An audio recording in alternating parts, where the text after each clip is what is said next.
worship. At palagay ko, tayo po ay nakahanda ng makinig, mga kapatid, ng salita ng Diyos.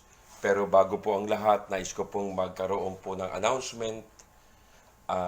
Kung loloobin ng Panginoon, ay magkaroon na po tayo ng Sunday worship na formal, mga kapatid, sa ating mga churches. Pero titignan pa po natin dahil next week po, ako po ay sa susunod na linggong ito, ako po ay mag-iikot muna sa ating mga simbahan para maihanda po yung gawain na yung pag-o-open at pagsisimula po ng gawain ng Panginoon every Sunday. Kaya tingnan po natin, mga kapatid, kung sa susunod na linggo at makapagsimula na po tayo ng ating formal na actual na worship service. Okay? Pero sa Wednesday, announcement ko po sa inyo, wala po muna po tayong online Bible study. Sa Wednesday, wala po muna, mga kapatid, sapagkat ako po ay mag-iikot muna sa ating mga churches para po mabisita ko po sila. Total naman na GCQ na po ngayon. So makakarating na po ako sa bawat simbahan po natin, sa bawat lugar ng ating mga kapatid. Mabisita ko po sila.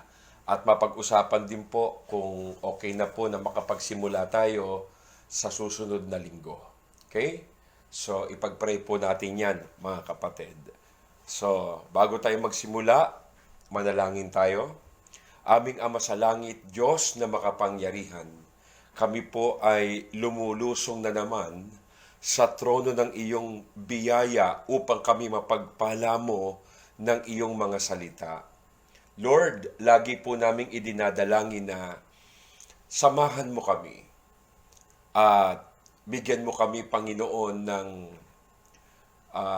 information tungkol po sa mga salitang mapapakinggan po namin. Magkaroon po kami ng malawak na kaalaman at malalim na karunungan na nanggagaling sa iyo, Panginoon, upang malaya kaming makasunod sa iyo pong kalooban. Salamat po, Panginoon. Nais po naming ikintal mo sa aming puso't kalooban ang salitang mapapakinggan namin, at hindi lamang kami maging tagapakinig, kundi maging tagapagtupad ng iyong salita. Ang banal mong Espiritu ang siyang malaya na mag-convict at magpahayag sa amin, Panginoon. Quarantine yan. Nasa JCQ na po tayo, mga kapatid, no? At yung mga nasa Enhanced Community Quarantine, yung mga nasa ECQ pa rin po dyan. Kamusta na po kayo? Buryo na po ba tayo, mga kapatid? Katulad po ng nasa picture na ito. Gusto ko nang umabsent sa bahay. Tignan nyo yan. Sabi niya, gusto ko nang umabsent. Bakit? Buryon na ako sa loob ng bahay. Kaya nga, mga kapatid,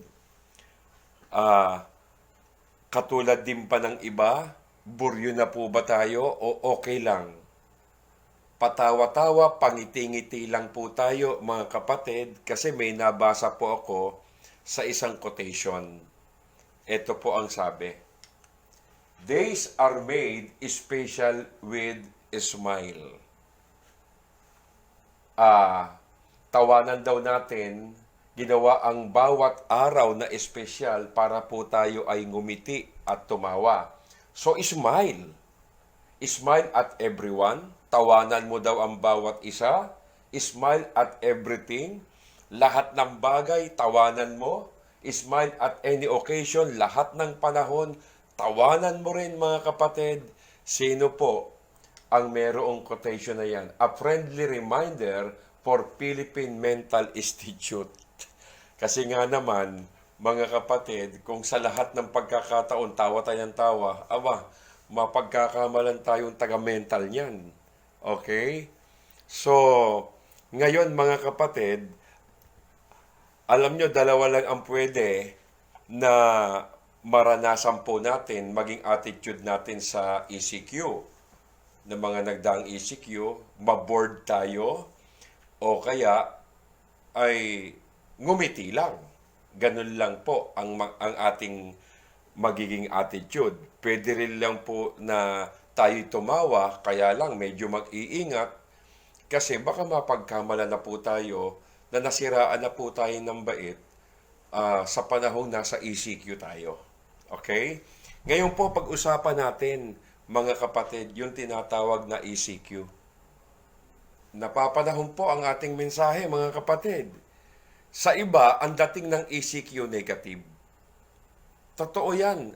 Marami po ang dating ng ECQ ay negative. Pero ang pag-uusapan po natin, mga kapatid, ay hindi po enhanced community quarantine. Hindi po yan ang pag-uusapan natin. I'm going to talk about ECQ rin, mga kapatid. Anong klaseng ECQ? Enhanced Christian Quality. Yan naman po ang ating pag-uusapan. Yan ang topic nating part 1, mga kapatid ha. Ipa-part 1 po natin yan. Kasi maaaring series po ito, pero yung topic natin hindi po nababago. So, ito pong ECQ, Enhanced Christian Quality, mga kapatid, mahigpit na ipinatutupad na sana po ang mga Kristiyano ay maging dekalidad. Enhanced Christian Quality. Okay? So, ano ba ibig sabihin nito, mga kapatid? Alam nyo, dapat ang resulta pala sa atin ng quarantine bilang mga Kristiyano, mga kapatid, alam nyo, dapat ang resulta ng ECQ sa atin, ito is to improve our quality for us to be better persons. Yan po dapat ang positive result sa atin ng ECQ. Kasi kung iisipin natin, mga kapatid, mayroon bang bungang idinulot sa atin ang kinalockdown natin? Kasi nag-lockdown tayo eh. Ang tanong nga dyan, mga kapatid, meron po bang bunga na naidulot ito sa atin? Ano kaya ang naging bunga sa atin bilang Kristiyano ng tinatawag na Enhanced Community Quarantine? Ano ang naidulot sa atin yan? Negative po ba o positive, mga kapatid? Okay? Tingnan ninyo. Pag-isipan natin to kasi para tayong preso, ikinulong eh. Ikinulong, ano ang naging resulta sa iyo ng lockdown? Ng pagkabilanggo natin sa loob ng bahay. Ngayon, pakinggan natin to. Yung higad, nakakita na tayo ng higad, Makati yun. Mga kapatid, ikinulong sa kukon. Anong resulta? Naging paru-paro. Yung higad, kinulong sa kukon. Pagkalipas ng ilang linggo, paru-paro na. Na-lockdown yun sa kukon. Ikalawa, yung katas ng ubas, ikinulong, naging mamahaling alak. Ang ganda ng resulta, no? Yung higad, ikinulong sa kukon, ang resulta, napakagandang paru-paro. Yung ubas, pinisa, piniga, ikinulong, naging masarap na alak ang resulta. Ikatlo, yung isda, tignan mo, ikinulong, anong nangyari? Masarap din, naging bagoong. Bagoong isda. Yung tao, i-lockdown, ikinulong, anong nangyari? Tumaba. Maraming tumaba ngayon ng lockdown kasi walang ginawa kundi kumain. Kaya ang mga refrigerator ng mga tao ngayon, umiingit na. Mga kapatid, umiingit. Pag binuksan mo, nagre-reklamo na.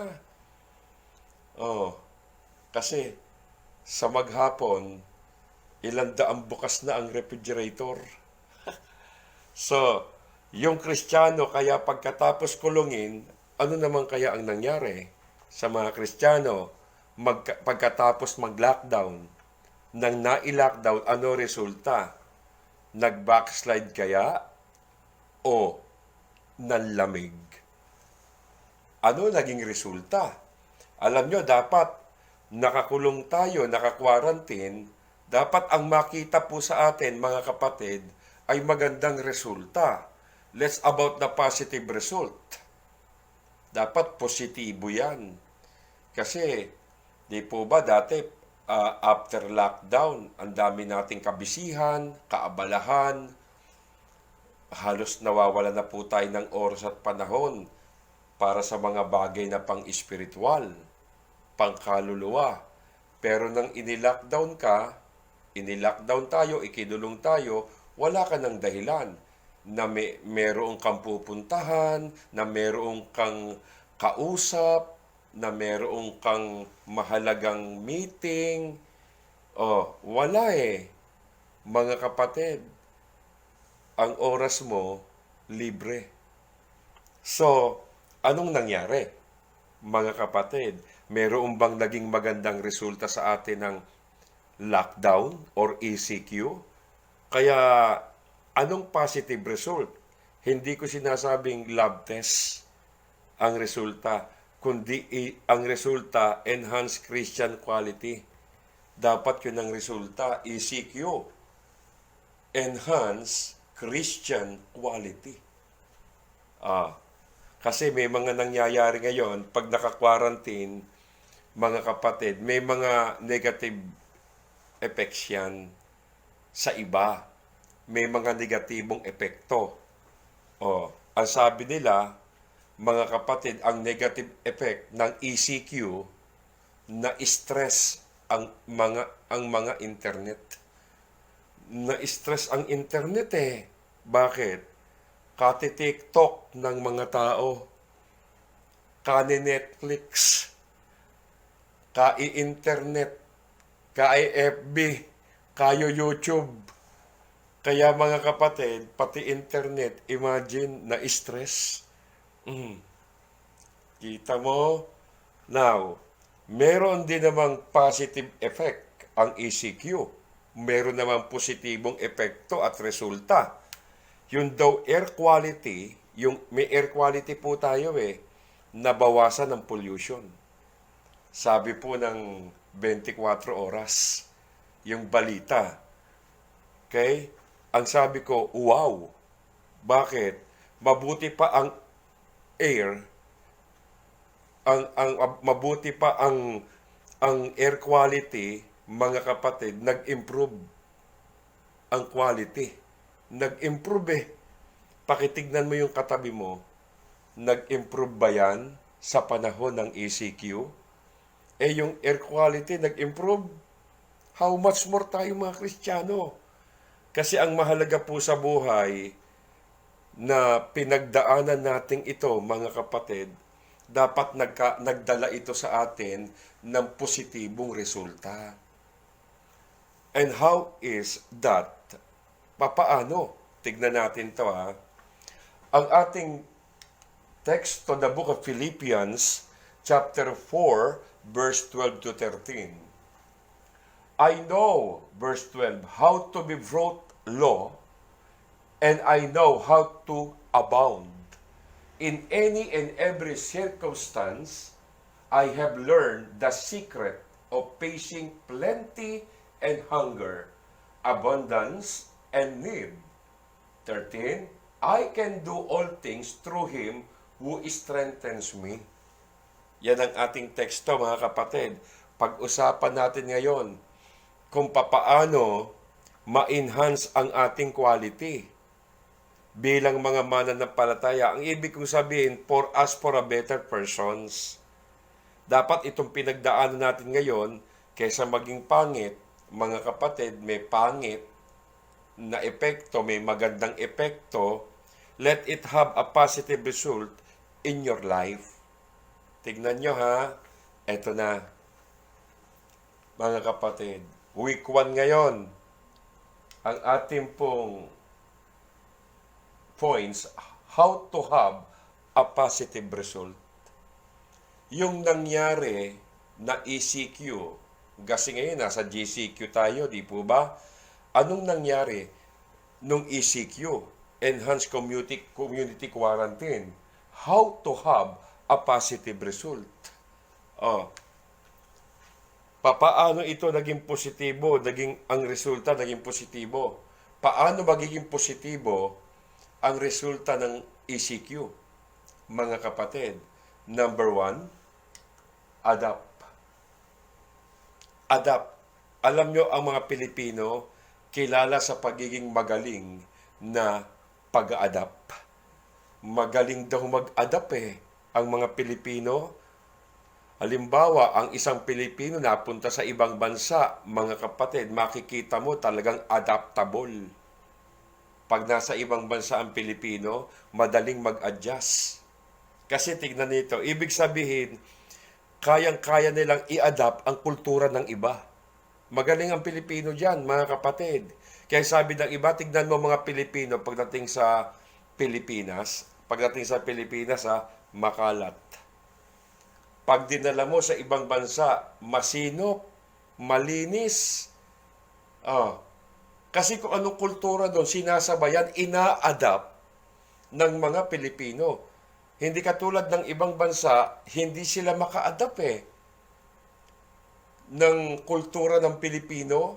Pero ang Pilipino, kahit saan bansa mo dalhin, pag pinag-aralan ng kultura, kayang i-adapt, mga kapatid. Kaya pag dinala mo sa ibang bansa, yung Pilipino, hindi yan dumudura, dura ng dura kahit saan. Hindi yan ihi ng ihi kahit saan. Kung saan-saang sulok, kung saan-saang gilid. Hindi po, pag dinala mo ang Pilipino sa ibang bansa. Pero pag nasa Pilipinas, ang mga Pilipino, mga kapatid, ang tingin sa paligid, lababo at saka CR. Bakit? Kung saan-saan nag-CR kung saan-saan dumudura. Kaya lang, ang pinag-uusapan natin ngayon, yung adapt.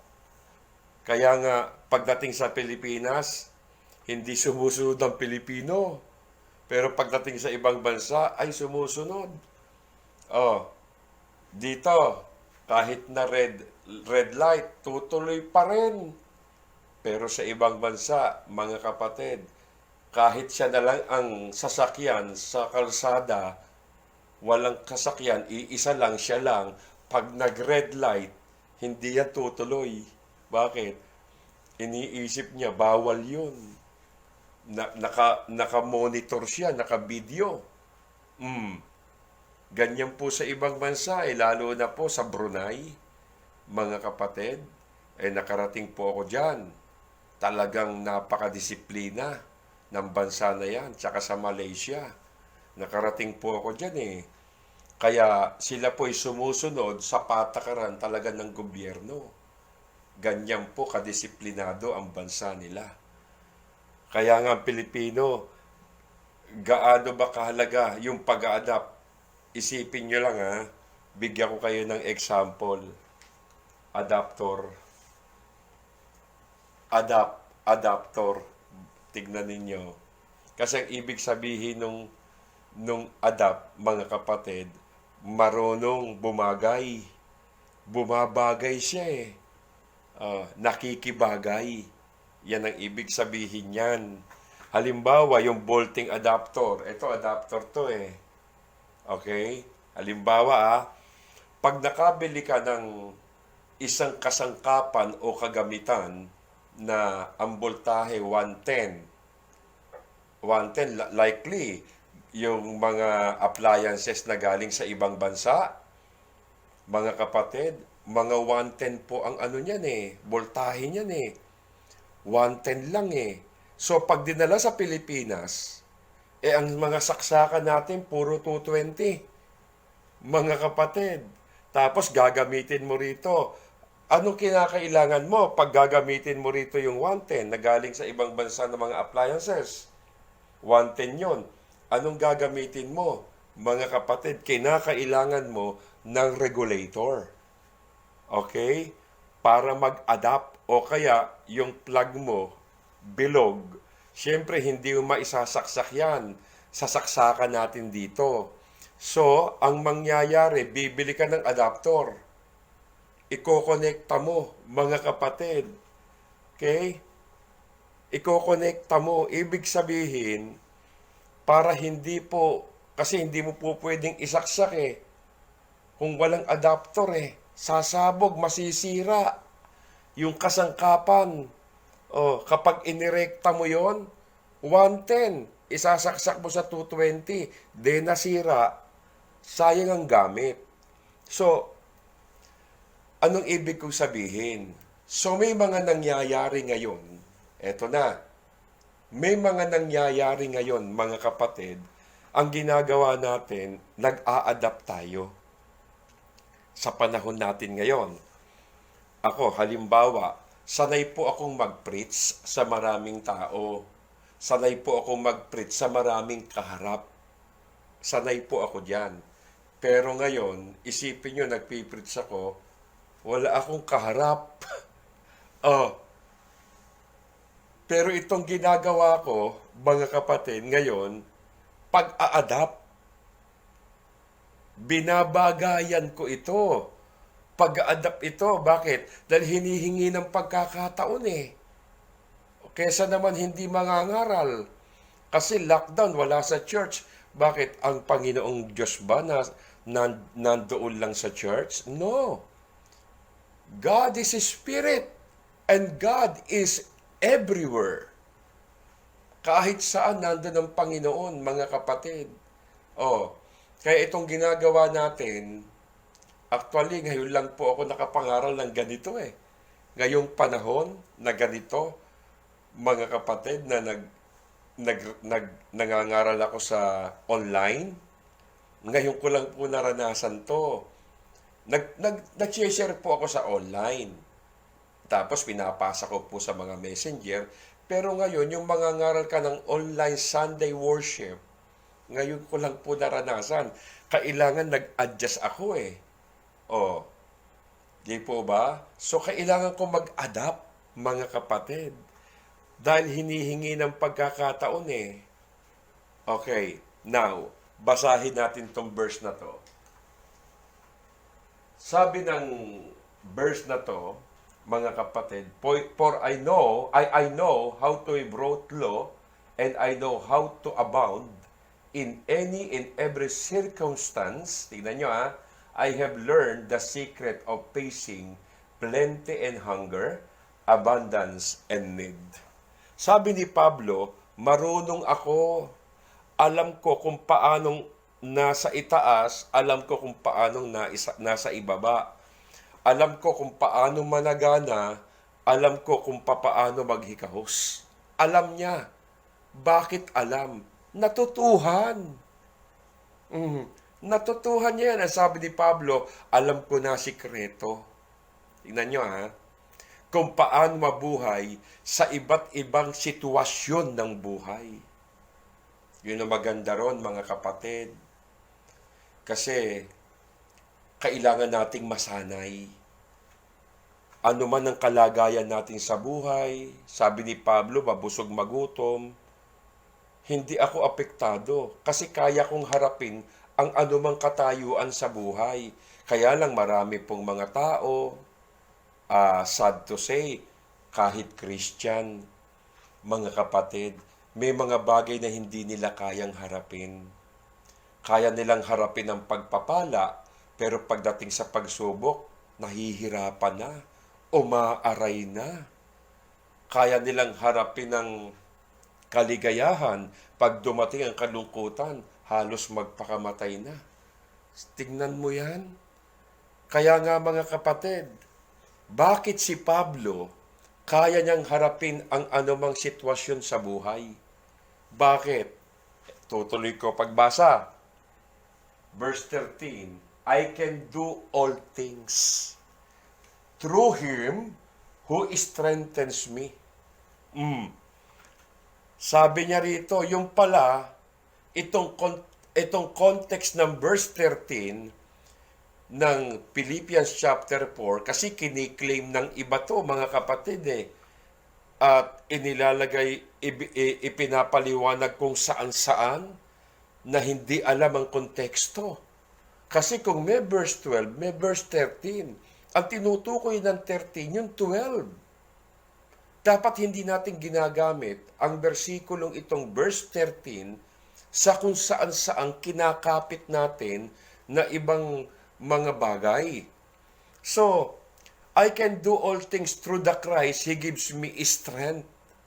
So, alam ninyo, ang pinaka-context talaga ng Philippians 4.13, sabi niya, kahit nasaan akong sitwasyon, kaya kong mabuhay, sabi ni Pablo. Ano man sitwasyon ng buhay, ano man kalagayan ng buhay, kaya kong harapin yan. Bakit? Through the strength that Christ gives me. Dahil binigyan ako ng Diyos ng lakas upang anumang kalagayan sa buhay ay mapagtagumpayan ko. Oh? So, kahit na nasa pangit akong sitwasyon, sabi ni Pablo, nasa magandang sitwasyon, kaya kong harapin. Magutom, mabusog. I can do all things. Sabi ni Pablo, I can adapt. Kaya sa panahon natin na mga nagdaang buwan, galing tayo sa naranasan nating ECQ Enhanced Community Quarantine. Tapos dumating na po tayo ngayon, nasa GCQ na po tayo. General Community Quarantine, mga kapatid. Pero, meron pa rin po ngayon na mga lugar na nasa ACQ period. Meron pa rin po naka-total lockdown. Hindi naman po buong Pilipinas nasa GCQ na May mga dineklara lang na mga lugar na GCQ na, mga kapatid. Kaya nga, ibig sabihin, ngayong nasa GCQ na tayo, dapat harapin na natin itong GCQ. Kaya lang, may mga tao, ang utak pa rin ay nasa ACQ period pa rin. Bagamat nasa GCQ na. Pero ang utak, ang pakiramdam, nasa ACQ pa rin. Alam nyo mga kapatid, nangyari din sa akin yan 8 times po akong nakulong. So pag lumalaya po ako, nananaginip ako, pag nasa labas po ako, nakalaya na ako. Pag ako natutulog, nananaginip po ako, nasa kulungan pa rin po ako. Kasi 8 beses akong nakulong yung unang kulong ko, 3 taon. Sipin nyo yun. Pangalawa, 1 taon, 1 buwan. Okay? Sunod-sunod po yun. So pag ako nakakalaya, nakakatulog sa bahay namin, iniisip ko, nasa kulungan pa rin ako. Kaya paggising ko, nagugulat po ako Uy, nasa laya na pala ako. Kasi nga, mga kapatid, nakasanayan ko na ang buhay ko nasa loob ng bilangguan. Kaya pag nakakalaya po ako, ang pakiramdam ko nasa loob pa rin ako. Kaya nga nagugulat, sabi ko, nakalaya na pala ako tignan niyo. Kaya nga po, ang tagal ko nakarecover sa ganoong kalagayan. Ngayon, yung sinasabi ko sa inyo kanina, nasa GCQ ka na. Kaya mga kapatid, wala ka na sa ECQ. So, harapin mo na ito. General Community Quarantine. Kaya yung pagkaka-lockdown natin ngayon, di ba, ikinulong tayo sa bahay-bahay. Yung iba, hindi pa nakaka-recover, may hangover pa rin ng ECQ Kaya hanggang ngayon, pagigising sila, akala nila lockdown pa rin. Kasi ang hirap mag-adjust. Lalo na, di naman sanay makulong sa bahay yung maraming tao, lalo na yung mga taong halos araw-araw nasa galaan, araw-araw nasa trabaho, nasa negosyo, nasa iba't ibang lugar, tapos ibibilanggo ka sa loob ng bahay ng ilang buwan. Kaya akala nila lockdown pa rin. Ngayon, eto na. how to get, a life. Tignan ninyo ha. Letter A, adapt to the abnormal situation. Tanggapin na natin yan, mga kapatid. Tingnan nyo, sa ganitong sitwasyon na meron po tayong tinatawag na quarantine pa rin, although general na, pero quarantine pa rin eh. Sa ganitong sitwasyon, anong gagawin mo? Kasi meron tayong normal na kinasanayan sa buhay. Kaya yung buhay natin ngayon, para bang hindi natin matatanggap eh. Di po ba? Yung quarantine. Minsan parang ang tao, buryon na, aburido na. Nabuburyon, nababagot na. Para bang kaunting panahon na lang, sawang-sawa na talaga eh. Kasi kung thinking natin, mga kapatid, sana matapos na to. Ganyan yung thinking natin. Sana makabalik na tayo sa dating pamumuhay. Inip na. Sana bumalik na tayo sa normal na buhay na kinasanayan natin. Kasi maraming tao, hirap na hirap po kalooban eh. Totoo po yan. Sa mga nagdaang buwan na tayo po nasa ECQ. Kasi nga hindi po nila kayang i-adapt ang buhay na ganoon. Mga kapatid. Pero anong sabi ni Apostol Pablo? Ulitin natin, no? I know how to be brought low, and I know how to abound. In any and every circumstance, I have learned the secret of facing plenty and hunger, abundance, and need. Naranasan ko magikahos. Tingnan nyo, naranasan ko magikahos.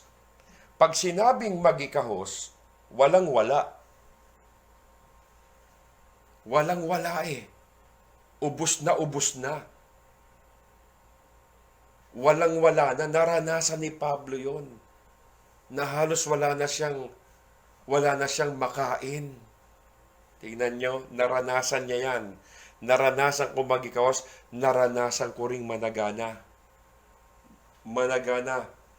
Pulfak ang kanyang pagpapala.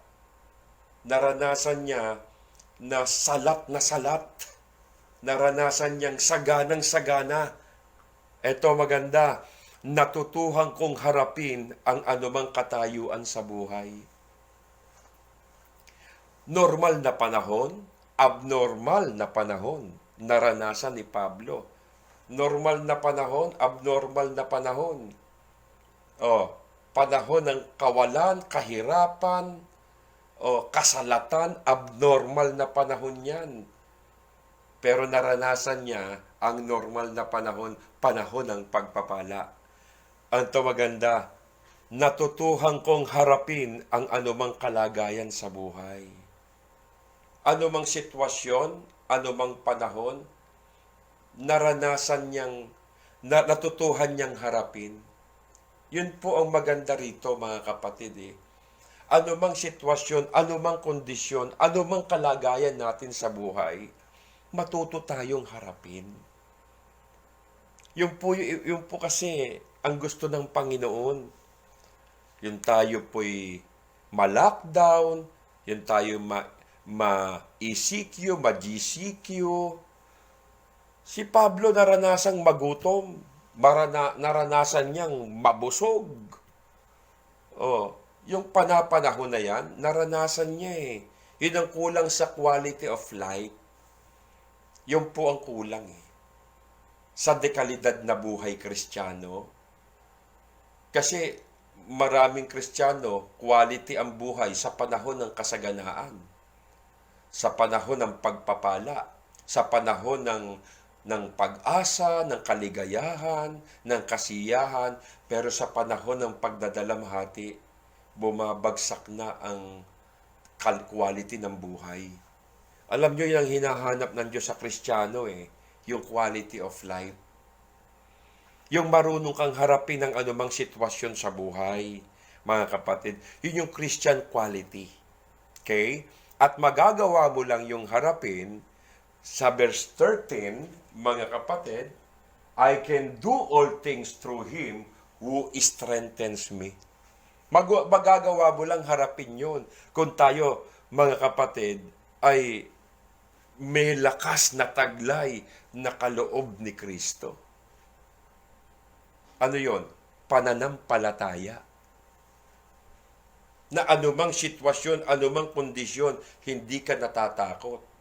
Hindi ka nawawala ng pag-asa. Hindi ka nangangamba. Hindi ka nababalisa. Hindi ka nag-aalala. Sapagkat meron kang lakas na kaloob ni Kristo. Yung lakas na yun yung faith, yung pananampalataya natin sa Kanya, mga kapatid. Kasi nag-lockdown, nag-lack of faith din eh. Lockdown, the lack of faith. Tingnan ninyo. So, nasaan ang quality of life? Nasaan ang Christian quality? Kung tayo nandito ngayon sa GCQ, mga kapatid, eto na. Pero ang utak natin nasa ECQ pa rin. Nandoon pa rin yung hangover natin. Dati nga sinasabi natin na don't live in the past. So yung nakaraan, kalimutan na. Hindi naman lahat ng lugar dito sa Pilipinas, sabi ko nga sa inyo, nasa GCQ. Yung iba nasa ECQ pa rin eh. Okay? Total lockdown. Pero ito maganda na dapat nating gawin. ECQ man o GCQ, bakit hindi natin isipin ngayon magkaroon ng oras o time para sa Panginoon? Ano mga sitwasyon ng buhay? Wag kang mababawasan ng pananalig mo at oras mo sa Panginoon.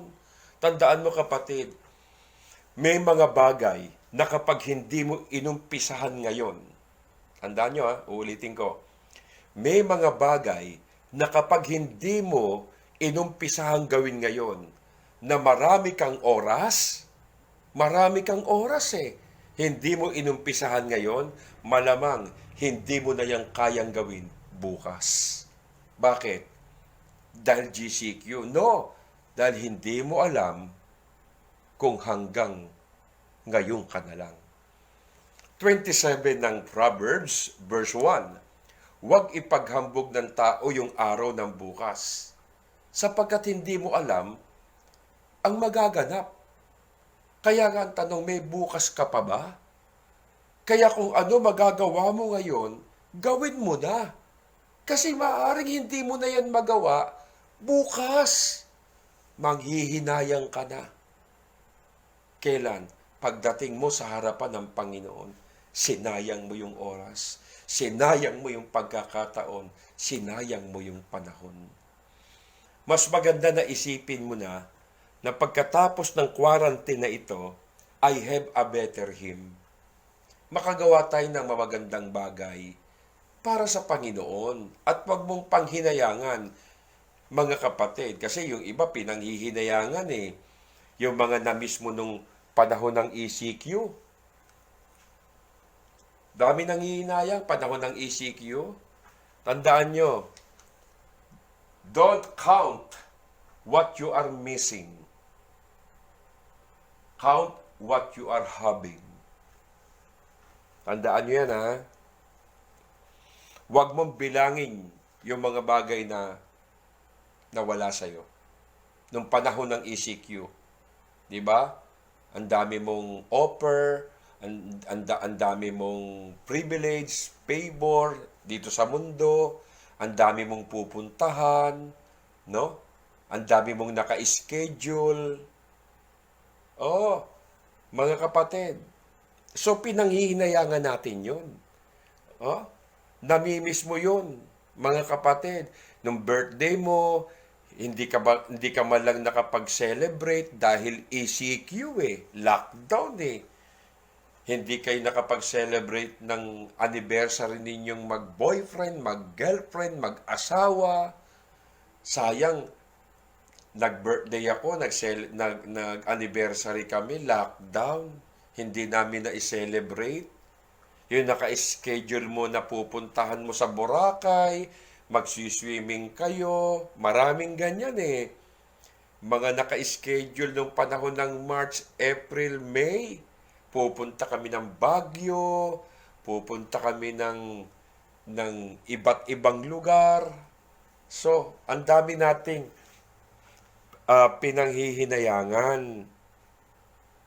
Mga kapatid, don't count what you are missing. Count what you are having. Ang tignan natin yung kung ano yung kalagayan natin ngayon. Mga kapatid, yung kalagayan, ako nga meron po akong ikakasal. Dapat dalawa. Naka-schedule na po yun. Di po natuloy eh. Oh, may imbitasyon din po ako sa Pangasinan. Hindi po natuloy eh. At meron pa akong pagsasalitang anniversary sa Novaliches. Mga naka-schedule, hindi rin po natuloy. Dahil nga po sa total lockdown sa ECQ. Kaya nga ito isipin natin, ano ba yung mga hindi ko nagawa before quarantine? Ngayon ngayon. Sipin mo, ano ba yung mga hindi ko nagawa before quarantine? Gagawin ko ngayon. Ngayon ako babawi. Ganyan. Ang problema, baka ngayong GCQ, mga kapatid, baka magwala ka na ngayon. Kasi general community quarantine eh. Baka sabihin mo, hindi ako nakakain ng masarap nung nasa ECQ.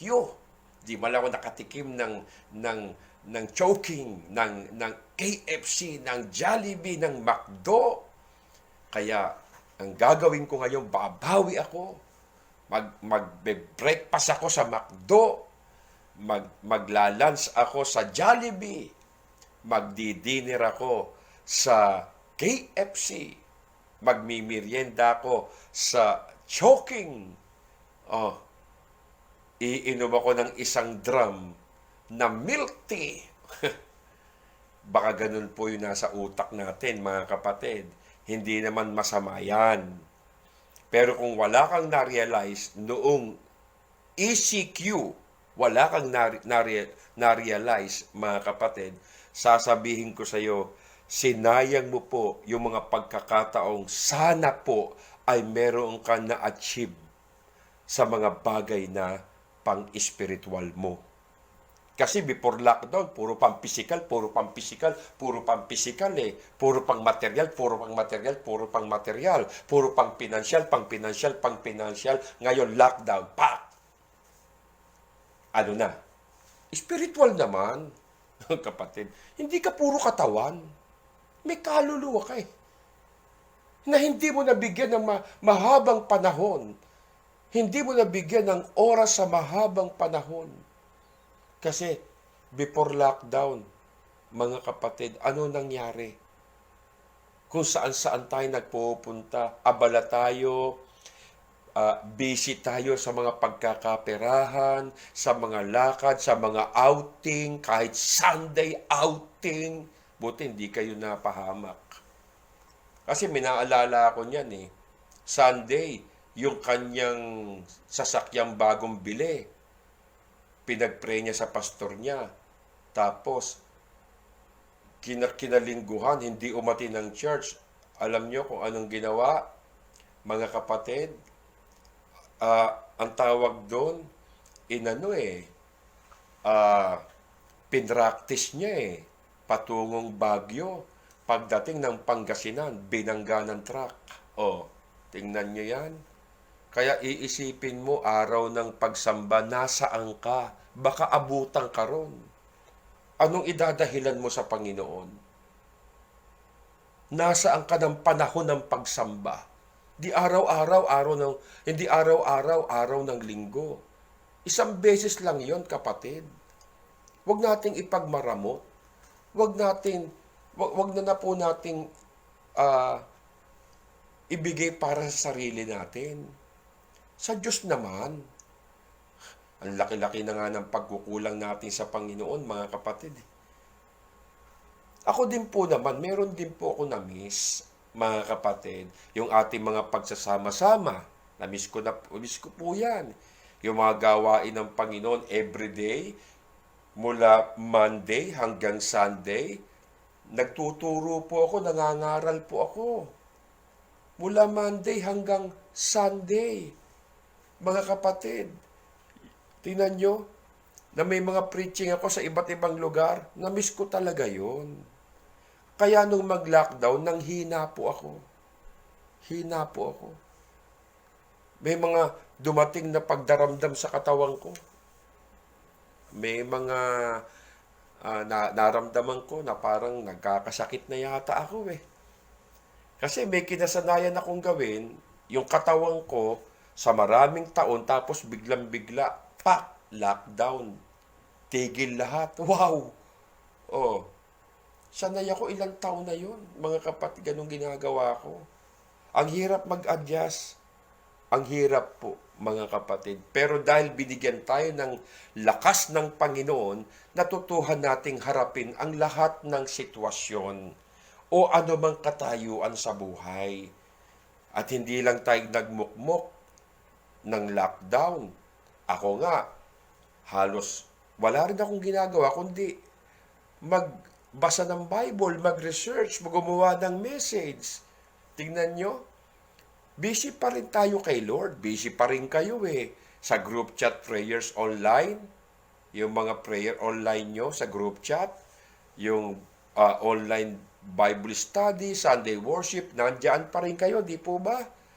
May nag-i-invite pa kayo ng mga manonood, makikinig. So, nag-work talaga kayo. So, wala kayong sinayang na oras sa panahon ng lockdown. Positive yun, kapatid.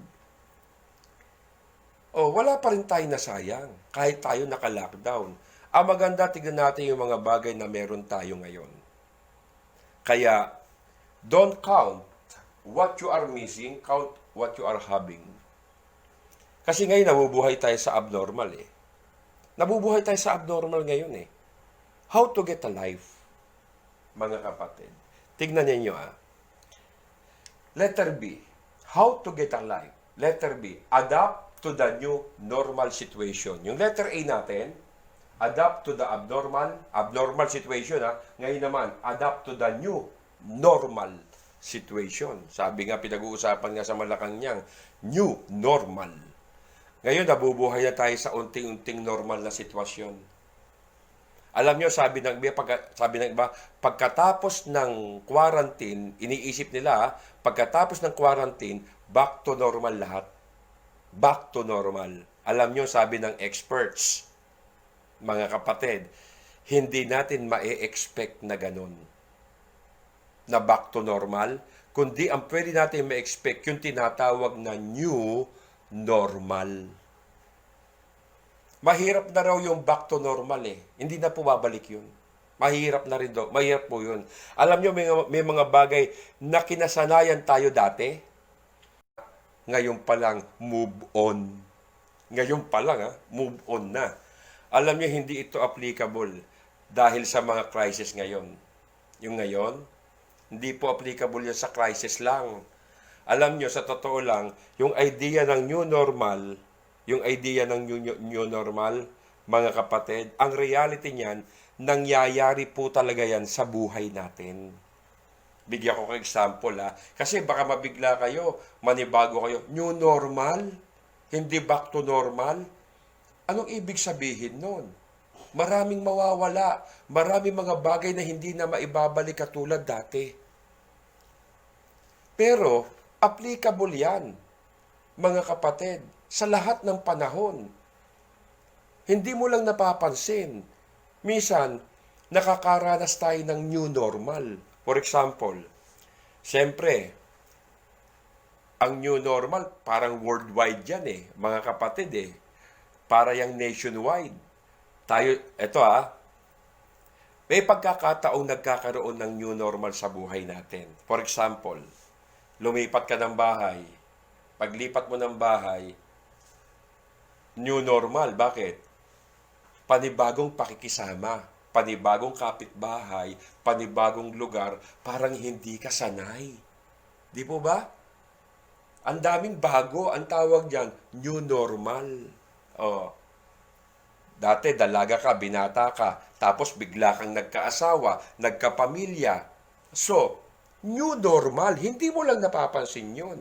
Malaki na mga pagbabago, may mga adjustable na po tayo. mga kapatid, na ginagawa. O yung mga anak mo, nagkanya-kanya ng buhay. Dati kasama mo, nagkapamilya, nagkanya-kanyang buhay. So, new normal. Hindi mo na maibabalik yon. Magbinata na kayo, magdalaga, may mga pamilya na eh. Hindi na maibabalik. May mga bagay na hindi na maibabalik. Kaya mga kapatid, applicable sa kanya-kanyang sitwasyon sa buhay yan. Kaya ginagawa lang natin, nag-a-adjust. Kaya sa new normal, hindi na tayo bago dyan. Totoo lang yan. Kinakailangan pala nating mabuhay sa new normal. Sa sitwasyon ngayon, ano po yung sinasabi nila, mga kapatid? Tingnan niyo to ha. Yung new normal, ano sinasabi ng new normal? Halimbawa, ganito. Alam nyo, ang pwedeng mawala pagdating sa new normal, eto, pwedeng mawala ay yung tinatawag na handshaking. Di na pwede. Bakit? Bawal na yun. Bawal na. Nag-a-alcohol nga lagi eh. Bawat hawakan, mapahawak, alcohol. O mawawala na yung handshaking. Mga kapatid, tsaka yung beso-beso. Kung may virus yun, naku po, matatalsikan ka. O, bawal na rin yun. Tignan nyo, mabuti pa nga yung mga Chinese eh. Tsaka yung mga Korean. Pag nagbabatian, ganun lang oh. Yung muyo ko, nagbabaw, Korean. At tsaka mga Japanese, gumaganyan lang eh. Nagsasign lang eh, Di ba? Sign ng love. Sa atin, sign ng love, hug eh. Sa kanila, hindi. Di ba? Kasi tayo yung ginagawa natin ay na-adapt natin sa West. Kasi ano tayo touchy tayo mga kapatid touchy. Kaya ano nga sabi ng iba? Ang sabi ng iba, ang isa sa pinakamaruming bahagi sa katawan ng isang tao, kamay, mga kapatid. Tapos masyado tayong palahawak. Kasi touchy tayo, touch, ang tawag yung touch. Magtapik, oy. 'Di ba? Mga labit, ganyan makipagkamay, makipag-appear, at saka yung magmamano, mawawala na rin yan. Kasi pag nagmano, paano ko yung kamay nun, may virus, anak ko, ang dami nagmamano, ang dami nagka-virus. Marumi ang kamay marumi. Nagmano, ang dami nadumihan, mga kapatid. Kaya yung mga may ninong at ninang, bawal na magmano, mga kapatid. Ganyan na lang, hindi na mano. Ninong, ninang, Aguinaldo po. Ganun na lang. So, mga kapatid, mga small things, maliliit na bagay. Pero sabi nga po, pwedeng mawala sa new normal. Yung mga maliliit na bagay, titignan mo, pwedeng mawala. Oo nga, maganda nga rin yun. Mga kapatid, yung mawala yon, maganda rin yun Ano ang maganda dito sa new normal? Yung mga tao magiging health conscious na Health conscious. Magiging sanitation conscious. Sanitation conscious. Mas malinis na sa katawan. Di ayos. Okay lang yon. Kasi isipin mo nga naman kung yung boyfriend mo, mga kapatid, hindi mo namamalayan.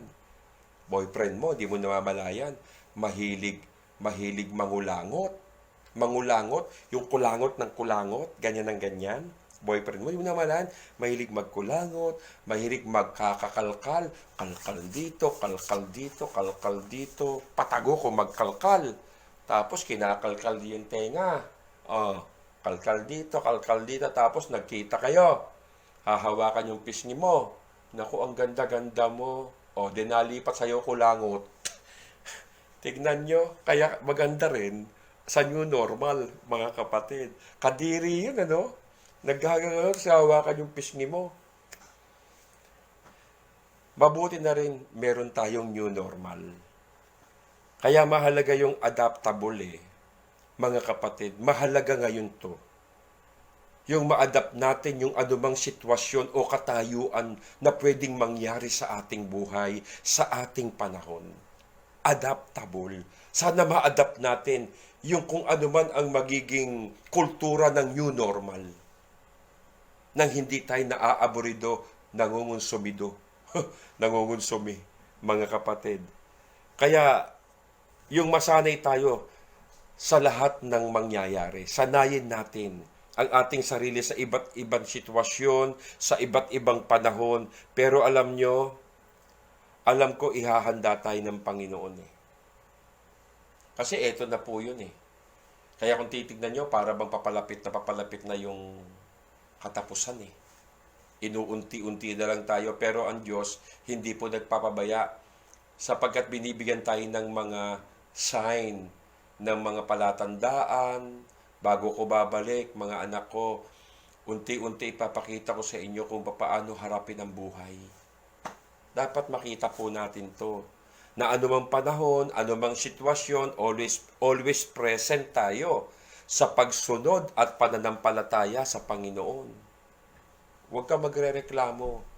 Dapat ipag-pray natin, Lord, pag dumating na yung new normal, ay pagpalain niyo pa rin kami. Gamitin niyo pa rin ang aming buhay. Na makasabay pa rin kami sa kalooban mo at hindi po kami mapag-iwanan. Yun na ipag-pray natin, mga kapatid. Kasi mga bagay na mga tulad dati, hindi na maibalik eh. Okay? So, anong dapat natin gawin? Alam nyo ngayon, may panahon tayo. Marami tayong oras, marami tayong panahon. Mga kapatid, make the most of your time. Don't waste time.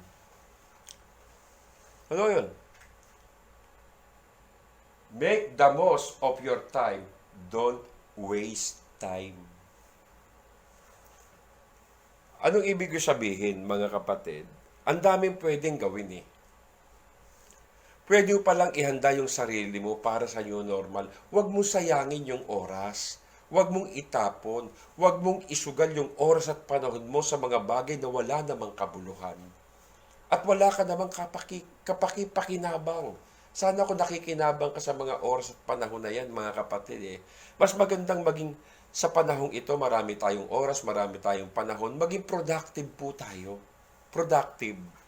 Sa panahong ito, instead na nag-Netflix tayo, Netflix na Netflix, ML ka ng ML, TikTok ka ng TikTok, alam nyo mga kapatid, walang masamang maglibang. Uulitin ko, walang masamang maglibang. Pero, kung puro ganun na lang ba, puro ganun na lang, mga kapatid, pampalipas ng oras, puro paglilibang, wala ka na ba pwedeng gawin na hindi para sa sarili mo? Why do something that is productive? Pati mo isipin yung mga bagay na kapakipakinabang na magi-improve tayo, madidevelop ang ating Christian life, no? Madevelop. Paano maging positive result itong quarantine sa buhay natin? Paano maging positive result? How to be enhance Christian quality? How to be enhance Christian quality? Number 2, accept. Mahalagang pagtanggap. Etong kalagayan natin ngayon, tanggapin natin, mga kapatid. Kasi hanggat hindi natin natatanggap yung sitwasyon o kalagayan natin ngayon, sa new normal, sasama lang ng sasama ang loob mo at makapagsasalita ka lang ng mga masasamang salita. Lalabas sa bibig mo, puro negative. Sa isip nyo, puro negative din, mga kapatid. Tandaan ninyo, positive result ng quarantine sa ating buhay. Sana magkaroon ito ng positive result. Hanggang hindi natin natanggap itong nangyayari sa atin, hindi natin na-a-adapt ito, walang mangyayari sa buhay natin, hindi tayo makapag-a-adjust. Pag hindi natin natanggap ito, magiging malungkot ang buhay po natin, mga kapatid. Hindi mo i-enjoy ang buhay kasi nakatingin ka sa sitwasyon. Nakatingin ka sa mga nangyayari at nagaganap. So sasabay ka ron. Ay, maaga po tayong babawian ang buhay niyan. magiging aburido ka, konsumido ka, at pinahihirapan lang natin sarili po natin. Tandaan ninyo, kahit na ano po yung pinagdadaanan po natin sa buhay, hindi po tayo pababayaan ng Diyos. Maniwala po kayo. Pangako po niya yan sa atin eh. Tandaan niyo ang pangako ng Panginoon, hindi tayo iiwan, hindi tayo pababayaan. Bakit ka nag-aalala? Bakit ka nag-aaburido? Bakit ka nangungonsumi? Bakit ka natatakot? Diba ang sabi niya, hindi ko kayo iiwan. Hindi ko kayo pababayaan. So wag kang mag-alala, mga kapatid.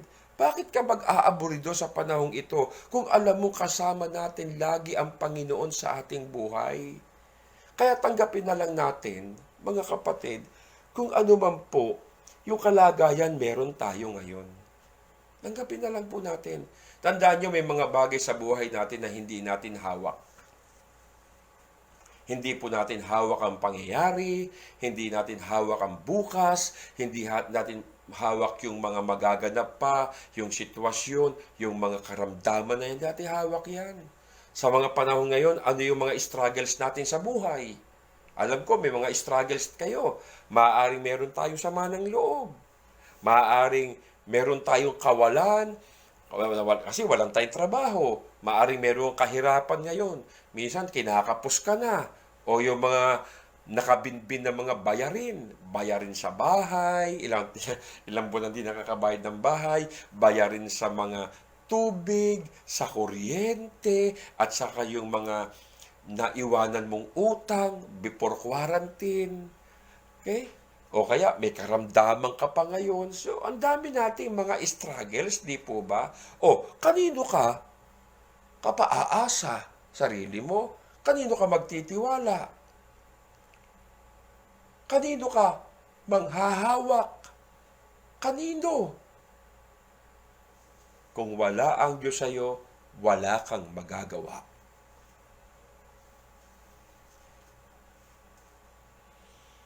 Tiwala ka na lang sa Kanya, mga kapatid. Siya ang aayos ng lahat ng ito. Mas mabuting sa Kanya ka magtiwala. Huwag sa sarili mo. Wala kang magagawa. So what do you do? Pray. Pray. Pray. And pray again. Pray without ceasing. Sa panalangin tayo, dumulog sa Kanya. Na sabihin natin na makapamuhay po tayo, mga kapatid, sa gitna ng pinagdadaanan natin na meron tayong peace of mind. Alam ng Diyos ang pangangailangan mo. And God will provide. Magtiwala ka lang. Pero pag hindi ka nagtiwala sa Diyos, sino magbibigay sa iyo? Sino magpapala sa iyo? Sino ang tutugon at susolusyon ng mga pangangailangan mo sa buhay? Lalo na ang dami nating mga nakabinbin na mga babayaran, mga kapatid. Di ba? Sa kuryente lang, ilang buwan.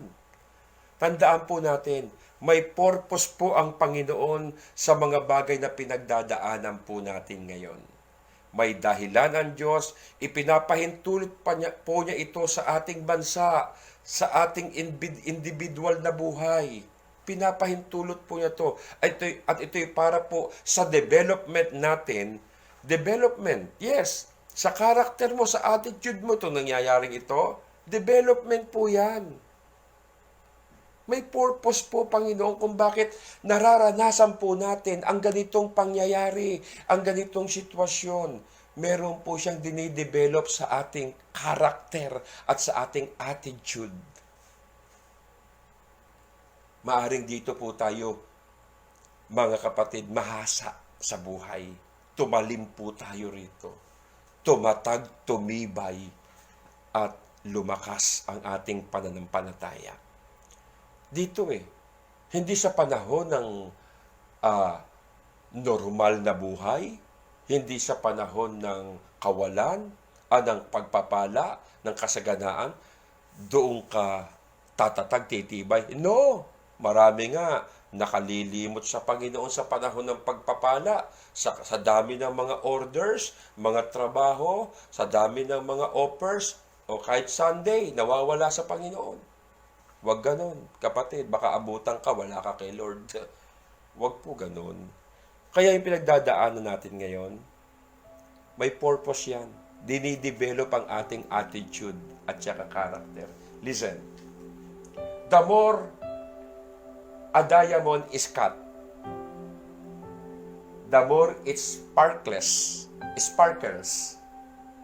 So never despise life's fiery trials because they are God's way of bringing out of the best in you. Tandaan niyo mga kapatid, kung paano raw yung diamond, di ba mga kapatid? Kapag ang diamond tinatapyas, alam niyo habang tinatapyas ang diamond, lalo siyang nag-i-spark, lalo siyang kumikinang. Lalo po kumikinang. Habang tinatapyas siya. Siyempre, kung may damdamin yun, masakit yun. Pero habang tinatapyas, lalong kumikinang. The more is sparkles. Anong ibig ko sabihin? Yung mga pagsubok daw, yung mga circumstances sa buhay, do not despise them. Kasi kung ikinagagalit mo, ikinasasama mo ng loob, ay pinahihirapan mo lang ang sarili mo. Dapat ang prayer mo, Lord, tinatanggap ko ito. I learn from this. Ito mga nangyayari sa akin, I accept. I-accept mo lang yan. Tanggapin mo. Bakit? May itinuturo ang Diyos sa iyo. Okay? Meron pong aral na iniiwan ito sa ating buhay. Para mas lalong lumalim tayo sa relasyon natin sa Diyos, para mas lalong mapalapit po tayo sa Panginoon. Kaya tingnan niyo itong nangyaring pandemic na ito, ang dami pong na-revive, na-restore, ang dami mga unbeliever, mga nagsiwagbalik loob sa Diyos, marami pong mga atheists na talagang kumilala kay Kristo, at marami po na mga iba't ibang lahi, tinapon ang kanilang mga idols at bumalik sa Panginoong Diyos. See? Kaya ang ganda ng ginagawa ng Panginoon dito po sa pandemic. Hindi ito negative lang. More positive po, mga kapatid. May purpose siya. Mahal niya po ang tao. Ayaw bumalik ng Panginoon na ang tao po ay nawawala sa kanyang sarili. Ang tao po ay naliligaw ng landas at hindi pa nakakabalik sa Panginoon. Ayaw ng Diyos bumalik kagad na ang tao po ay walang panahon sa Panginoon.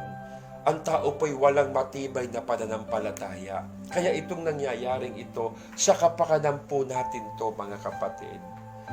Para po sa ating kaligtasan, ito po ay stepping stone na ginawa ng Panginoon para tayo po ay makapanik sa langit. Ito pong pandemic ay daan patungo po sa Panginoon. Hindi po ito parusa. Daan yung pandemic na yan para maraming magbalik loob sa Diyos. Kaya nga mga kapatid, ibig ko po sabihin, sa point na ito na accept, alam nyo pag tinanggap mo ang isang bagay, nag-grow tayo sa ating karakter. Nag-grow ka pag tinanggap mo isang bagay, mga kapatid, kung marunong kang mag-adapt, pwede kang magtagumpay sa buhay. Pwede kang maging productive. Kaya kung marunong naman tayo mag-accept, then tayo naman po nade-develop sa ating pagkatao because the result of acceptance, growth in character. Minsan ayaw nating tanggapin. Kahit alam natin kailangan natin yung mga bagay na yon, yung mga wisdom na yon, yung mga knowledge na yan, kailangan natin. Minsan nananaig yung pride. Kapatid, may pinagdadaanan, tandaan ninyo, mga bagay na ibibigay sa atin. Hindi direktang galing sa Diyos at ibibigay sa iyo, direktahan. No, may mga pagdadaanan yan.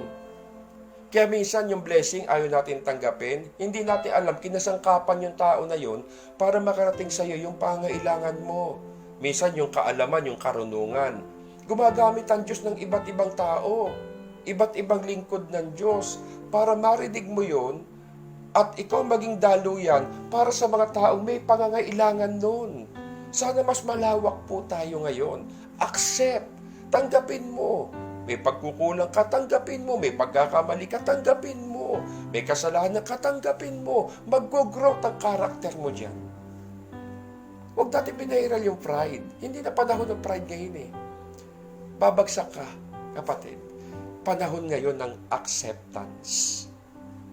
Tanggapin natin kung anong ibinibigay ng Panginoon na may mga taong pinaggagamitan ng Diyos para makarating sa iyo yun. Kaya pag may mga bagay na dumarating sa akin, thank you Lord. Bakit? Kinasangkapan yung tao eh. Ginamit sila. Okay? May message, thank you Lord. Bakit? Ginamit po yung mensahero. See? May problema ka. Nakinig ka ng Word of God.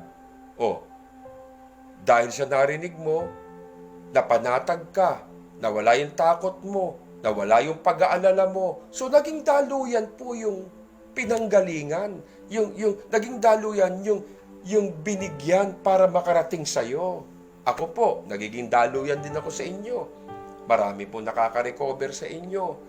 Di po ba? Marami pong nakaka-realize. Kasi sa mga aral na ibinibigay sa akin ng Diyos, na ipinagkakaloob ko sa inyo. Ganun po yun. Kayo rin nagiging daluyan sa buhay ko. So, ganun po yan eh.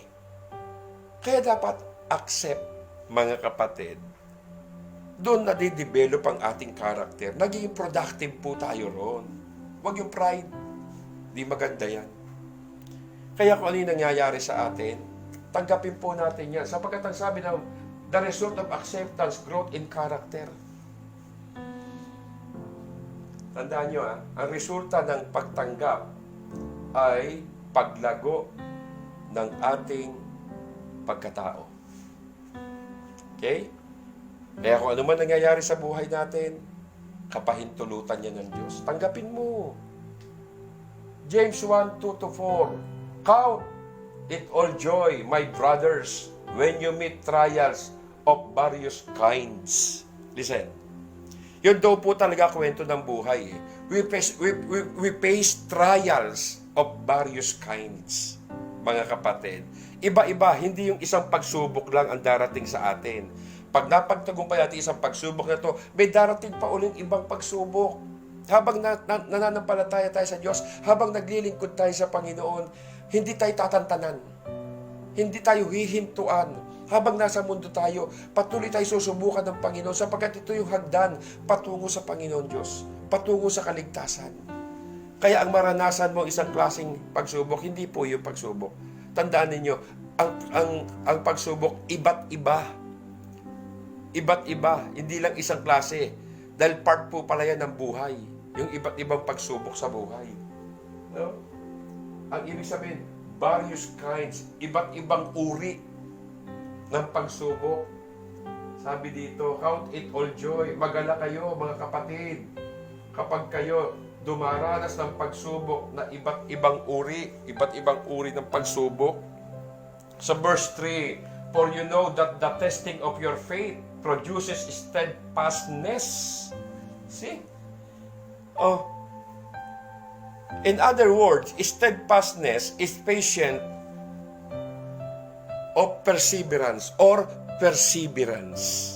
Alam nyo ba yung steadfastness? Ipinahintulot ng Panginoon mga pagsubok sa buhay. Ipinahintulot niya ito upang ito mga sari-saring karanasan natin, may crisis wala. Bakit? Dahil gusto ng Panginoon mag-produce yan sa atin. Mag-produce yan ng steadfastness, ng patience, ng perseverance sa ating buhay. Sabi sa verse 4, and let steadfastness have its full effect, that you may be perfect and complete, lacking in nothing. Alam nyo, may mga bagay na ipinararanas ng Panginoon. Kasi ang gustong-gusto pala niya na makita sa atin, mga kapatid, tignan nyo yung steadfastness. Yung patient na yung kaya mong tiisin, kaya mong dalhin ang anumang pangit na sitwasyon. Kaya mong harapin. Kaya ipinaparanas tayo ng pagsubok. Bakit po ipinaparanas ng Panginoon yung mga pagsubok sa ating buhay? Para sa ganon, ma-develop yung ating karakter. Kasi ang dami-dami nating kapalpakan eh. Ang dami-dami nating reklamo, dami-dami nating worry. Ayaw ng Diyos yun, mga kapatid. Kaya kapag nagawa natin yung steadfastness, you may be perfect and complete in nothing. Sabi dyan, no? That you may be perfect and complete, lacking in nothing. Ang ibig sabihin ng perfect and complete, ang perfect meaning matured Christian. Pumapasok na po tayo sa Christian quality. Kaya enhanced Christian quality. Kasi pag nalagpasan po natin ang pagsubok, mga kapatid, matured Christian ka. Alam nyo, nagpaparanas talaga ang Panginoon ng iba't ibang pagsubok. Gusto niya kasi mag-mature tayo eh. At ang ginagamit niya yung mga trials, various kinds, iba't ibang pagsubok, mga kapatid, na nagagawa nating magtiis. At kapag nagawa mo magtiis sa trial, ibig sabihin, nakapasa ka. Nakapasa ka. Dahil kapag nakapasa ka sa pagsubok, nagmamatured ka eh. Nagmamatured ka. Nagiging quality ang iyong Christian life. So pag hindi ka nakapasa, tingnan nyo ha, pag hindi ka nakapasa sa mga pagsubok, lumalabas na ang daming kulang sa buhay mo. Hindi ka perfect. Perfect lang tayo pag nalagpasan natin ng mga pagsubok. Perfect ka. Walang perfecto, pero may perfectong pananampalataya. May perfectong spiritual life. Pero physical life, wala. Pero spiritual life, pwede tayong maging perfect. Pag nalagpasan mo yung pagsubok, perfect. Mga kapatid, kaya kapag hindi mo nalagpasan, hindi mo napagtagumpayan, ang daming kulang sa buhay mo. Ang daming lacking sa buhay natin. Ibig sabihin, incomplete tayo. Incomplete. Ang dami nating kulang. Bakit? Dahil hindi nakapasa sa mga pagsubok. See? Kahit sa sitwasyon po ngayon, ano ang kinakailangan mong ipasa? Eto, nagsasawa ka na ba sa bahay nyo? Kasi lagi mong kasama 24/7, nanay mo, tatay mo. Lagi kang napapagalitan, napagsasabihan. O, ang sinasabi mo sa sarili mo, ganito, pagkatapos ng ECQ, mag-aasawa na lang ako. Tingin mo, naipasa mo ba yon? Hindi eh. Tingin mo, ano yung dapat mong ipasa? Yung mga pinagdadaanan mo sa buhay. Yung ibang Christian dyan, nag-lockdown lang, nalamig na kay Lord. Nag-lockdown lang, naglamig na. Yung mga worker, tinabat na mag-pray. Ngayong walang worship service, walang maraming tao, wala ka na ring oras para sa Panginoon. Kasi worship service, maraming tao, nag-lockdown. Nawala ka na rin ng oras sa Panginoon. Hindi ka na nag-worship, hindi ka na nag-pray. Akala mo si Lord nasa simbahan lang. Hindi po. God is with us. Hindi lang siya nasa simbahan. Kasama natin ang Diyos. Kaya nakikita niya kung ano ginagawa mo sa Kanya. Kung tinatamad ka mag-pray, alam niya yan. Alam niya. Kung hindi ka talaga nakikinig sa salita ng Diyos, di ka nagbabasa, alam niya yun. Mga kapatid, kaya minsan binibigyan tayo ng pagsubok ng Panginoon para ma-recharge tayo, para ma-restore, para ma-revive. Yun po ang plano ng Panginoon, mga kapatid. Sa totoo lang, itong ECQ, itong quarantine, struggle yan sa karamihan Sa karamihan ng tao, struggle ang ECQ. Pero hindi man lahat, pero kaya mong ipasa yan Hindi lahat ng tao struggle, pero kaya mong ipasa yan. How accept in the Lord will give you strength and patience. Tingnan nyo How accept in the Lord will give you strength and patience. Yan talaga ang gusto ng Lord i-develop sa iyo, mga kapatid. Yung patient mo. Two things. Meron po dalawang bagay na dapat pong makita natin. Two things. ECQ, Enhanced Community Quarantine. At saka, Enhanced Christian Quarantine. I'm talking about our ECQ, mga kapatid. Ibig sabihin, sa gitna ng Enhanced Community Quarantine, makinig kayo, pwedeng tumaas ang quality mo at magkaroon ka ng Enhanced Christian Quality. Pwede pala nung quarantine Pwede pala Etong quarantine na ito, magkaroon tayo ng positive result sa ating buhay. Mga kapatid, how? Sa pamamagitan ng pag-adapt, sa pamamagitan ng pag-accept. Ano mang sitwasyon, mga kapatid, kailangan ma-adapt mo yun eh. Yung kultura ng new normal. At saka ma-accept natin kung ano yung dumarating na mga nangyayari sa ating buhay. Natutuhan nating harapin ang anumang katayuan. Ang ECQ, GCQ. Ang quarantine o lockdown. Natutuhan nating harapin ang lahat ng bagay. Bakit? Kasi may lakas na kaloob si Kristo sa iyo. Kaya alam nyo itong generation nating ito, tayo po mga Kristiyano, pwede siguro tayo matawag na COVID-19 generation. O kaya ECQ generation. Kung paano may generation, yung mga matatanda noon, ang sabi nila, panahon ng Hapon, panahon ng World War II. Generation nila yun eh. Tayo inabot natin ito. Sa totoo lang mga kapatid, I never expected na itong takbo ng buhay, magkaroon tayo ng biglang pagbabago. Iniisip natin mula nang isilang tayo. Ako iniisip ko, nang isilang ako, tatanda ako, papamilya, okay? Hanggang sa mawala na sa mundong ito, dadaan ng normal na buhay yun.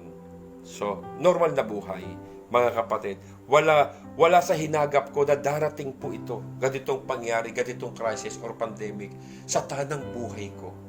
Ngayon ko lang po naranasan to at magkaroon ng ganitong abnormality. Kayo rin ganyan eh. Kaya, wow! Paano natin ito ma-a-adapt? Paano natin ito ma-a-accept? Kasi, mga kapatid, ang daming tinamaan sa ating buhay. Ang dami. Physically, emotionally, mentally, financially, down. Crisis nga eh. Abnormality itong buhay na ito. Pero sa ayaw at sa gusto mo, ito yung buhay natin eh. Pero ngayon, pagkatapos ng lahat na ito, ano kaya naman sabi natin sa ating sarili? Pagkatapos ng ECQ, Enhanced Community Quarantine, pagkatapos nito, ano masasabi mo sa sarili mo? Would you say, survivor ako ng crisis, ng COVID-19? I survived COVID-19 or pandemic? By the grace of God? Karamihan naman, survivor naman dito mga kapatid eh. Pero the question is, satisfied ka na ba na survivor ka lang ng pandemic, ng COVID-19? Kapatid, satisfied ka ba na ikaw ay survivor lang ng pandemic na ito? Kung ako tatanungin mo, hindi lang ako survivor, kundi nagkaroon ako ng quality of life sa gitna ng COVID-19, sa gitna ng lockdown, sa gitna ng ECQ, nagkaroon ako ng quality of life sa gitna ng COVID-19, sa gitna ng lockdown at sa gitna ng pandemic, nagkaroon ng quality of Christian life. See? Kasi marami tayong na-realize ngayon eh. Kapatid, ano ang positive or spiritual effect o result sa iyo nitong lockdown? Ano po ang positive or spiritual effect sa iyo nito? Yan ang pag-isipan mo. Yan ang pag-aralan mo. Mga kapatid, yan ang tignan natin sa ating buhay. Kasi may negative effect to eh. May negative effect ang COVID-19. Ang ekonomiya raw, papaurong. Okay, sige, nandiyan na po tayo, papaurong ang COVID-19. Pero ikaw kapatid, papaurong ka ba o papasulong? Sa panahon ngayon, hindi natin hinahayaan na talunin tayo ng anumang sitwasyon. Hindi natin napipredict talaga eh. Wala po makakapredict talaga kung kailan matatapos ang crisis. Pero ang maganda, mas lalo pang tumaas ang quality ng ating Christian life. So, lumapit tayo sa Panginoon. Tanggapin natin sa ating puso ang kanyang mga salita. Sapagkat wala na po tayong pwedeng pagkatiwalaan. Wala na tayong pwedeng asahan sa sitwasyong ito na hindi natin alam kung ano pa yung mga mangyayari sa mga susunod na araw, susunod na panahon. Hindi natin alam. Pero itong new normal na ito, mga kapatid, Hindi po natin alam kung papaano natin to i-adapt. Pero by the grace of God, because all things work together for good, mga kapatid, paglalakip-lakipin niya ang bawat pangyayari upang ating pong matanggap, ma-accept itong nangyayari sa ating buhay. Lahat po tayo may tama rito, mga kapatid. Lahat tayo apektado. Walang hindi eh. Non-Christian or Christian, lahat po affected. Pero, ang kagandahan dito, bilang mga Kristiyano, meron tayong Diyos na hindi pabaya. Meron tayong Diyos na hindi po nakakalimot sa ating mga panalangin. Meron pong Diyos na nakatunghay sa atin mula sa langit at tayo po'y iniingatan at pinagmamasdan. At meron Diyos na laging nagsusuplay ng ating pangangailangan. Meron Diyos na puprotekta, gagabay at papatnubay sa ating buhay. Meron Diyos na nangako na kailanman hindi ka iiwan ni pababayaan man. At meron Diyos na nangako rin na isang araw ipagsasama tayo sa buhay na walang hanggan. Kaya ano dapat mong ipangamba? Ano dapat mong ikatakot sa mga nangyayaring ito sa ating bansa, sa ating paligid, sa buong mundo? Na anumang oras, anumang araw mula ngayon, pwedeng magbago ang lahat. Mga kapatid, sa isang iglap, sa isang kisap mata, pwede nang bumalik ang Panginoon. At ang tanong ko sa iyo, are you ready? Paano ka magiging handa? Kapatid, enhance Christian quality. Yun ang hinahanap ng Panginoon. Na maging matatag ka, maging mananampalataya ka, at maging mapagtiwala ka sa Diyos na may likha ng langit at lupa. Huwag ka mawalan ng loob, sapagkat ang Diyos ang ating kaagapay. Kung ang Diyos ay nasa panig natin, walang pwedeng gumapi sa atin. Tandaan nyo, andyan lang siya. Lagi lang tayong manalangin, manampalataya, at huwag tayong magsasawa na siya'y ating pong tawagan, daingan, at pagsumbungan ng lahat ng ating nararanasan at nararamdaman sa ating buhay. Kapatid, siya ang ating pag-asa. Wala ang pag-asa natin sa mundong ito. Wala sa gobyerno, wala sa pamahalaan, wala sa kahit na sino mang taong makapangyarihan, kundi ang pag-asa natin sa ganitong sitwasyon, sa ganitong pangyayari, wala nang iba kung hindi ang ating Panginoong Diyos. Sana po, mga kapatid, huwag tayong bibitaw. Patuloy lang tayo. Huwag ka magsasawa. Bantayan mo sarili mo sapagkat binabantayan ka ng Panginoon. So, sana po ay na-enlighten tayo, naliwanagan po tayo, nabuksan tayo sa salita ng Panginoon na ating pong narinig ngayong oras na ito. Pagpalain kayo ng Diyos sa inyong mga kalagayan sa buhay.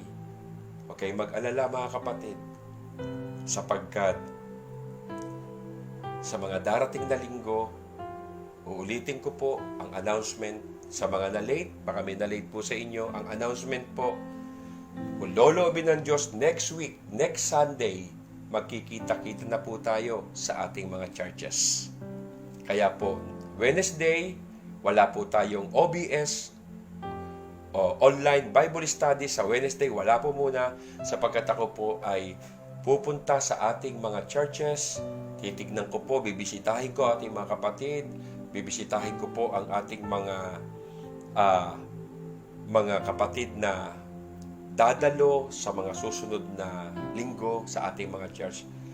Ihahanda ko po ang simbahan, mga kapatid, para sa ating pagsisimula uli at pagbubukas ng ating panambahan sa pagsamba natin sa Panginoon. Sana Marami pong itinuro sa atin ang Diyos sa ganitong panahon. Sana nag-improve pa, na-develop pa ang ating relasyon sa Panginoon, ang ating pananampalataya. Sana hindi na katulad ng dati ang ating pong ginagawa sa Panginoon. Mas mainit pa, mas matindi pa, mas maapoy pa, mas maalab pa, mas committed pa tayo. Kaya maraming salamat sa Panginoon mga kapatid.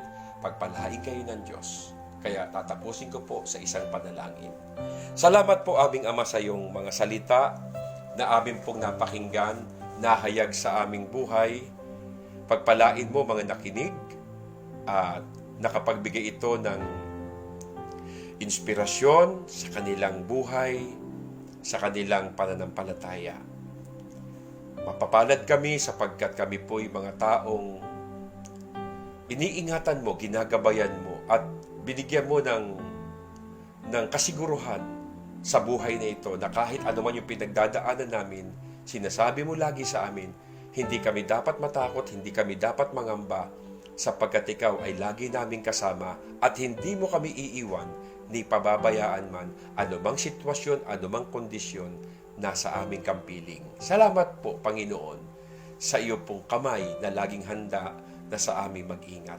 Pagpalain mo bawat isa, ingatan mo po ang bawat pamilya ng mga taong nakikinig ngayon. At sa mga member po ng JC Man, ingatan mo sila, sa mga kaibigan ko, Panginoon, sa mga kakilala ko na nakikinig ngayon, sino man sila, abutin mo sila, Panginoon. Pagpalain mo kanilang buhay, kung sino man may sakit sa kanila, iyo pong pagalingin. Kung sino man may mabibigat na pinagdadaanan sa buhay, bigyan mo ng kagaanan.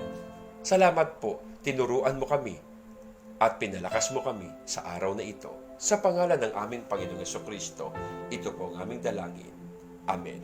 God bless sa inyong lahat. Pagpalain kayo ng Panginoon.